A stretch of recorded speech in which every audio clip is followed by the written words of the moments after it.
Hello, and welcome to the Steve Barkley Ponders Out Loud podcast.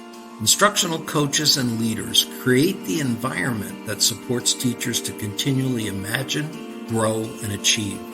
They model an excitement for learning that teachers in turn model for students.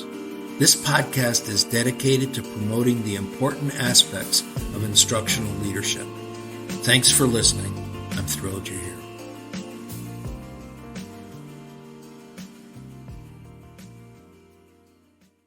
Coaches encouraging teachers to use student-led discussions.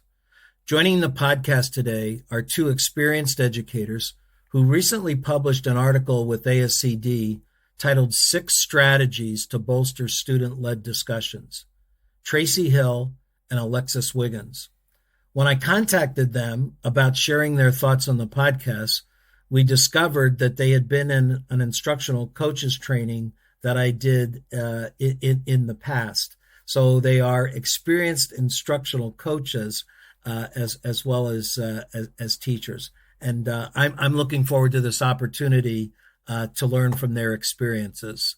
So welcome, Tracy and Alexis.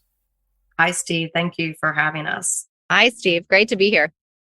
So I'm wondering if you'd start by giving folks a quick introduction to your backgrounds and the current roles that you have. So I guess I can start. Actually, this is almost my 30th year of education. And luckily, I've been able to have experience in U.S. public schools, international schools, and most recently in a U.S. independent school. So I've taught upper elementary, middle school, English, social studies, humanities, and had a 4-year opportunity as an instructional coach overseas. Great. I have more of a high school background. I've taught in independent schools and international schools where Tracy and I first overlapped all over the world. And I'm in year 23, maybe 24 now, of teaching at mostly high school English, but I dabbled in some Spanish and social studies and even a couple brave years of foray into middle school. Terrific. So what led to your interest and focus on student-led discussions? Well, I'll jump in. My first interest in it was as a young teacher in an independent school outside of New York City. I was introduced to the Harkness method, which kind of was born in independent schools in the Northeast, close to 100 years ago now. And basically, it's just a fancy word for students sitting in an oval or a circle, having a discussion where the, teacher may or may not lead it, depending on the motto, the Socratic sort of style. But the school I worked at took Harkness very, very seriously. And every class from grade 5 through 12, math, science, English, everything was Harkness style. So there was a round table, an oval table in the center of every room. In a science room, it was in the back. The lab was in the front, the table was in the back. And so in a science lab, students would do the lab and then go to the table and discuss what they'd seen. And it was entirely student-centered. Before I'd gotten there, actually, the English department had created a rubric that designed a group grade. There were no individual grades for Harkness at this school. Wow. And that was something that they felt really strongly about. So anyway, that was my first introduction to it. I was floored by the results and what kids could do. I even have a video of one of my classrooms there from years ago. And then from there, I just kind of started developing it. When I moved on to other schools, overseas schools, I sort of branched out from there and used different kind of styles and techniques to continue and deepen this in ways that I thought were really valuable. And I think it really led to, the best teaching I've ever done. So I wrote a book about it. And that was really exciting. And Tracy and I then overlapped in Riyadh, where we were both coaches in the American school there in Saudi Arabia. And we got to help coach other teachers using student-led discussion. So that was kind of my journey to student-led discussion. I'll let Tracy jump in kind of with hers. So I think for me, most of my discussion background was probably small group discussion, book clubs, maybe some whole group discussion, but probably more led by me than maybe I wanted to admit at the time. I probably thought I was doing something that seemed student-led, but was really driven by my focus. And I think the catalyst for me was student led. I think a couple things. One, I wanted to see more students engaged in the discussion and actively engaged. And I wanted a way that was more intentional, a way to track conversations or to actually have it a little bit more data driven than a small group of kids chatting about a book. And then luckily I was able to coach alongside of Alexis. I think she was really honing in at that time with the book and really looking at all the skills and all the things. And she had brought a lot of that experience to the table and being able to watch her coach teachers. And she was able to coach me, that I could then coach middle school teachers, and kind of bringing this environment of student-led conferences. And I guess also being able to see that it could go across content areas. In my mind, discussions were often in the English classroom based on literature. And then I think having my eyes open that we can have discussions in health class and PE class and orchestra class. I mean, we can have them anywhere, anytime, about any topic. So I think that was the catalyst for me. Tracy, you touched on this a little, maybe go a little more specific as to what would you identify as benefits for students when the teacher moves in the direction of student-led discussions? Yeah, I mean, this probably sounds a little silly, but I think it makes it more enjoyable for students, which in turn is going to make the opportunities and those experiences more engaging for students. We can talk later about some of the things that we put into place to make them intentional, to make them a little more structured, that having ways that we're hearing from all students and all voices and all perspectives are being brought to the table, not just the teacher's perspective, or maybe some of those students in the class that we all have. I was maybe one of those students that likes to talk. Hearing from some of the quieter students, putting things into place that ensure equity for all of our kids. I know that's something that's really important for us. Alexis, want to add to that? Yeah, I think Tracy nailed it. I think, for me, the student-led piece always taught me something. And I always say, I'm a talker like Tracy. I love ideas. I love to engage. So it's really hard for me to be more of a coach and a guide on the side and taking, notes rather than participating, really listening and leading the kids through the process of kind of facilitating their own discussion. That's really what it's about. How do you get them to lead the learning?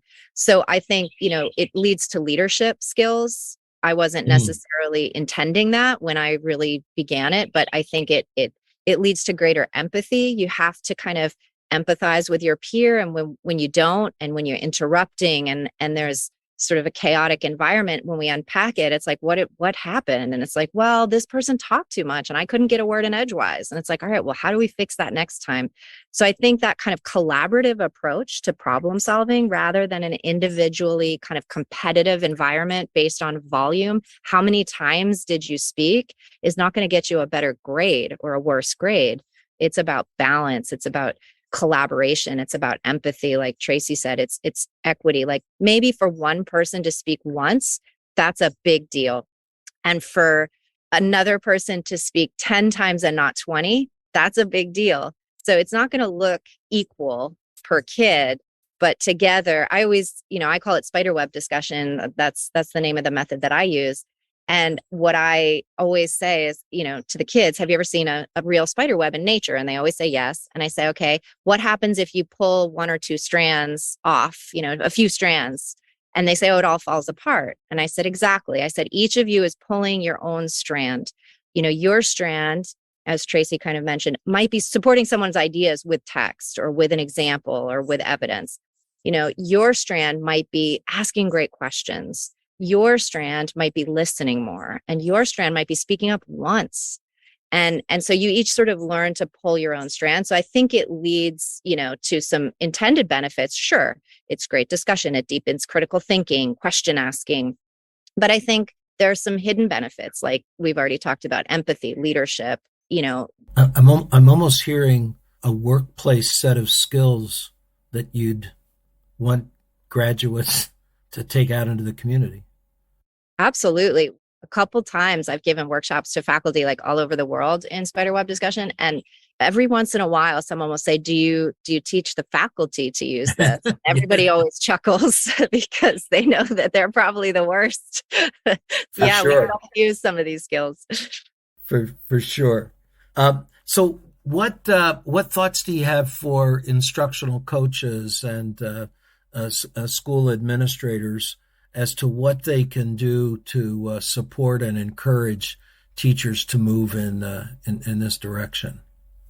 I think for me that schools need to make that commitment, and they need to support teachers, letting them take risks and possibly failing at something, that it's okay. It's not going to be perfect. I think that schools, if you really want to start something like this, network with other schools that are doing that, maybe partnership with another school and have ideas of how that worked for them and kind of do that partnership.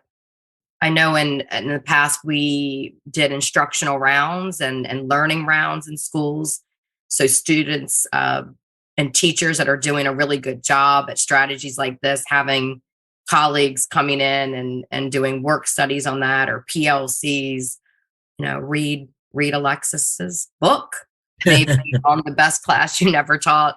I know lots of people have read that. I know lots of our colleagues helped contribute to that book and the hard work that people have done in real classrooms with students. This is, based in real life, real work that everybody has done.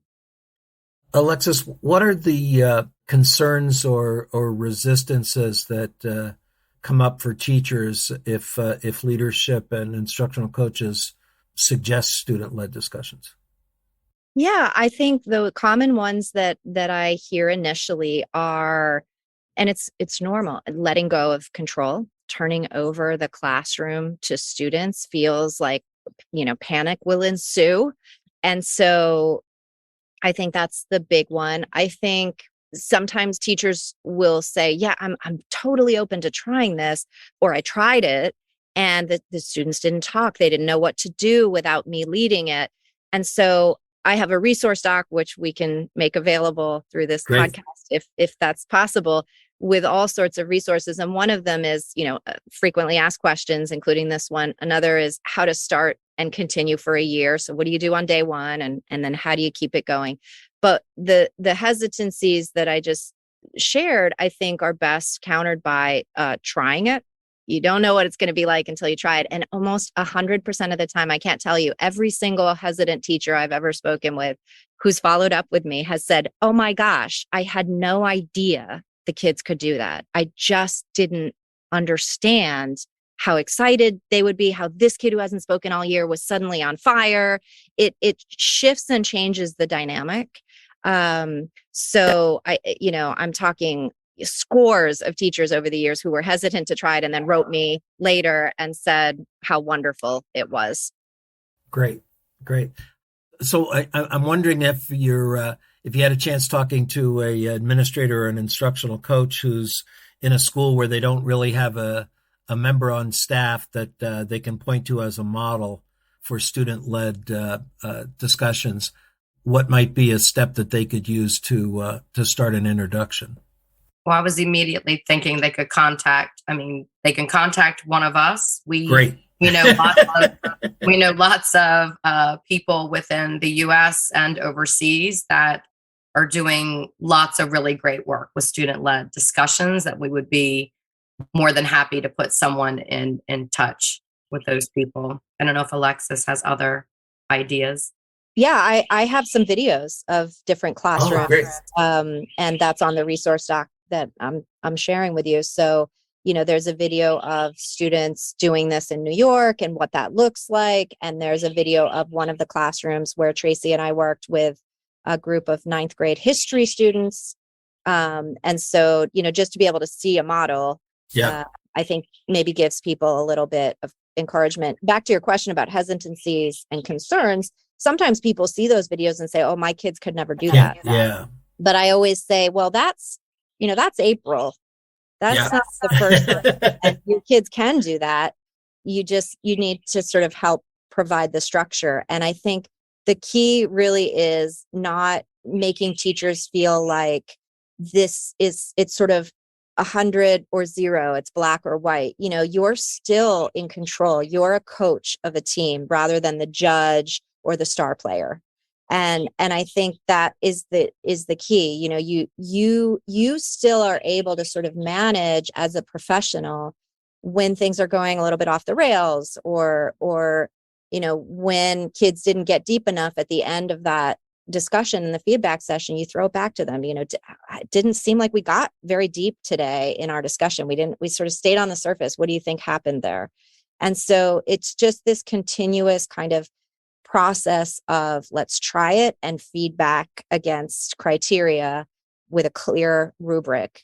And I think anyone can do that. I've seen this done in kindergarten and third grade. I've seen it done in middle school math classrooms. I've seen it done in AP and IB classrooms in 11th and 12th grade. So I do really believe it can be done anywhere. You just need to have a little courage to try something new. But I think the results, I can't speak. I'll let Tracy chime in, but I'm every time I see it done for the first time in someone's classroom as an observer, I'm always like, there's something fun and fresh to learn. Like there's always some kind of new, interesting, unique component to that class.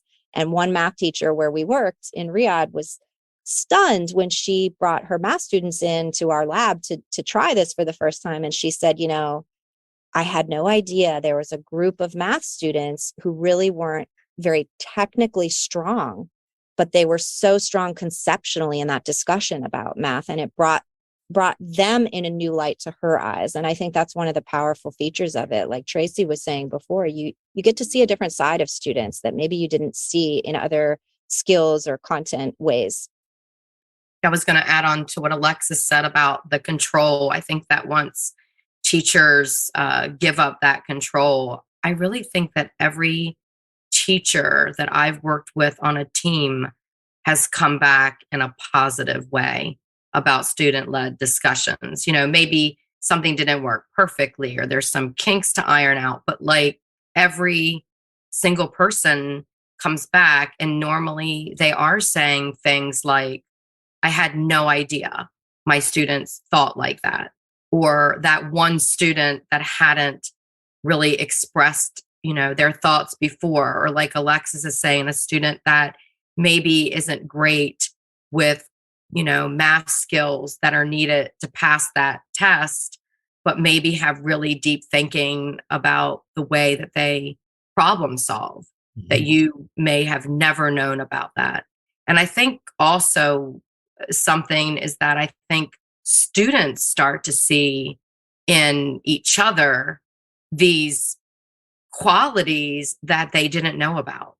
Even a student that they sit with every day in class, and now we're in this circle and we're having the discussion, and it's sort of like, whoa, they have a lot to say, that given that opportunity to do so is pretty eye-opening. So I think it's also just eye-opening for our students.